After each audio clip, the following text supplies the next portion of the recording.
जय हिंद, वंदे मातरम, भारत माता की जय। राष्ट्रवाद की बात प्रहार के साथ आप सभी का हार्दिक स्वागत है। दोस्तों, आज 1 साल पूरे हो गए जब गाजा ने, जब हमास ने इजराइल पे ताबड़तोड़ हमले कर दिए थे और 3000 रॉकेट दाग दिए थे, जिसमें 1100 मासूमों की जान ले ली और वही 200-250 लोगों को बंधक बना लिया था। उसमें महिलाएं थी, छोटे मासूम बच्चे थे। और उसके लिए फिर इजराइल ने अपना इंतकाम लेना शुरू किया। वैसे भी किसी के ऊपर अगर आप आक्रमण करते हैं तो अगर वो आत्मरक्षा में कुछ भी कर सकता है। अब 1 साल हो गए। 1 साल के बाद नतीजा क्या हुआ कि हमास मुख्य रूप से बर्बाद हो गया और फिलिस्तीन बर्बाद हो गया। 40,000 लोग मारे गए फिलिस्तीन में। और अब हिजबुल्लाह की बारी है। अब उसने कसम लिया है इजराइल ने कि जब तक मैं हिजबुल्लाह को निपटाऊंगा नहीं, मैं छोड़ूंगा नहीं। एक तरफ 57 देशों के मुस्लिम मुल्क हैं तो एक तरफ अकेला अभिमन्यु की तरह 7-7 जगह जंग लड़ रहा है इजराइल। और इजराइल जैसी दृढ़ इच्छा शक्ति शायद ही देश में किसी नागरिकों के पास है। उनके अंदर जो राष्ट्रभक्ति है कि हर परिवार का एक व्यक्ति सेना में जाने के लिए समर्पित है। उनका ये सोच है कि हमारा राष्ट्र निर्माण, राष्ट्र से बढ़ के कुछ नहीं।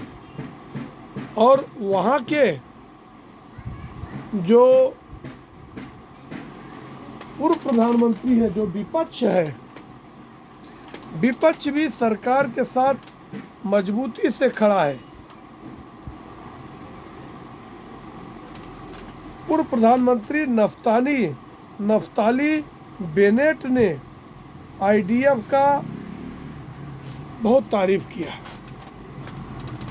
उन्होंने कहा कि जो कर रहा है नेतन्याहू, जो कर रहे हैं वो देश हित में कर रहे हैं। और आईडीएफ और मोसाद, ये दोनों ने शपथ लिया है कि काल कोठरी में भी अगर हिजबुल्लाह हमास बैठा है, बंकरों में छुपे हैं, 40-40 फीट अंदर बंकर में जाके तबाह कर दिया, नसरल्ला को मारा। और अब ईरान के टारगेट पे ये बड़ी बड़ी हस्तियां हैं और ख़ास तौर से इजराइल के टारगेट पे ईरान के बड़े बड़े लोग हैं।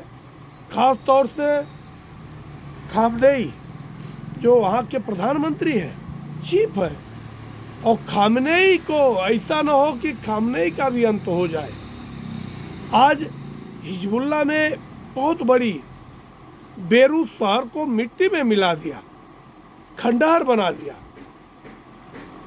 तो हम तो यही कहना चाहते हैं कि जंग रोकनी चाहिए और भाईचारा में रहना चाहिए, क्योंकि जंगे किसी प्रकार का सॉल्यूशन नहीं है।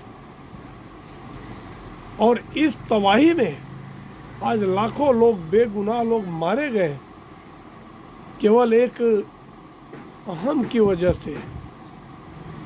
हमास को लगता था कि हम ही सब कुछ है, हिजबुल्लाह को लगता था कि हम लेबनान में कब्जा करके बैठे हैं, मगर शेर को हमेशा सवा शेर मिलता है। और ये जो परिस्थिति हुई है, अब इनके साथ यहाँ तक कि ईरान के राष्ट्रपति प्रधानमंत्री नरेंद्र मोदी से मिलना चाहते हैं। पूरा कांप रहा है ईरान, हमले भले कर रहा है। और इजराइल ने और एक चेतावनी भी दिया है कि अगर अब ईरान हमारे तरफ आंख उठा के देखता है तो अंजाम और भयंकर होगा। तो इसका मतलब यही है कि वो झुकने वाला नहीं है। और उसकी जो मिलिट्री है, उनके अंदर जो जज्बा है, देशभक्ति है, वो डू और डाइट पे लड़े हैं कि हम छोड़ेंगे नहीं, बर्बाद हो जाएंगे मगर छोड़ेंगे नहीं।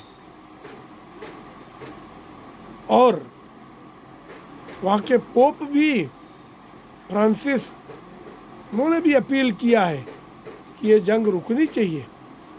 वहीं जो मैक्रो हैं, ऑस्ट्रेलिया के प्रधानमंत्री फ्रांस के, उन्होंने कहा कि इजराइल को शस्त्र देना बंद कर देना चाहिए। सभी देश इनको बंद कर दे, क्योंकि ये जंग रोक नहीं रहे, सीज फायर नहीं कर रहे। मगर उसके बदले में नेतन्याहू ने क्या कहा है कि अगर आज मैं 7 जंग लड़ रहा हूँ, वेस्ट वर्ल्ड में लड़ रहा हूँ, हमास में लड़ रहा हूँ, हिजबुल्लाह से लड़ रहा हूँ, फिलिस्तीन से लड़ रहा हूँ, ईरान से लड़ रहा हूँ, तो हमारे साथ और शक्तियाँ, महाशक्तियों को खड़ा होना चाहिए। क्योंकि मेरे नागरिकों की रक्षा के लिए मैं युद्ध कर रहा हूँ। मुझे कोई गोल्ड मेडल नहीं चाहिए।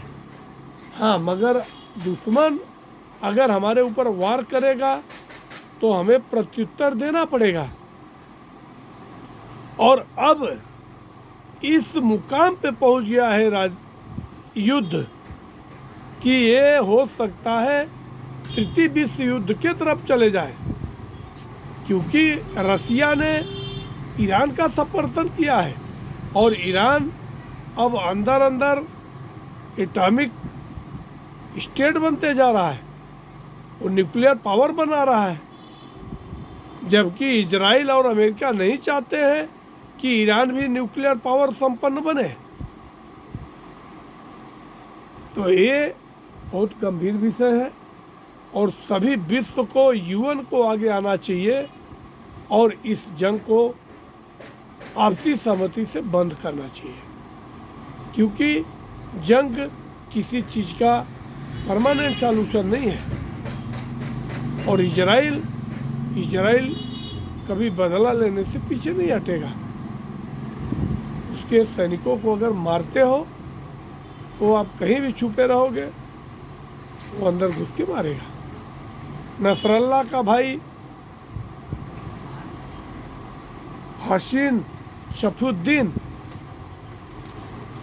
28 तारीख को हिजबुल्लाह चीफ बनाया गया, मगर एक हफ्ते भी नहीं बीते उसको भी मौत के घाट उतार दिया। तो इन मौतों का जिम्मेदार कौन है? जो हमास को या फिलिस्तीन को भड़का रहा है, और ईरान इसके लिए खास तौर से जिम्मेदार है। मेरी अपील है कि युद्ध रुकना चाहिए, आपसी सहमति से रुकना चाहिए, कोई किसी के क्षेत्राधिकार में हस्तक्षेप न करे और मिलजुल कर अपने अपने क्षेत्र में रहिए, अपनी तरक्की कीजिए। इसी में आपका भी भला है और विश्व का भी कल्याण है। आज के दिन बस इतना ही। आप देखते रहिए राष्ट्रवाद की बात प्रहार के साथ। आप सभी का हार्दिक स्वागत है। आप हमारे चैनल को सब्सक्राइब कीजिए, अपने दोस्तों को शेयर कीजिए। जय हिंद, वंदे मातरम, भारत माता की जय।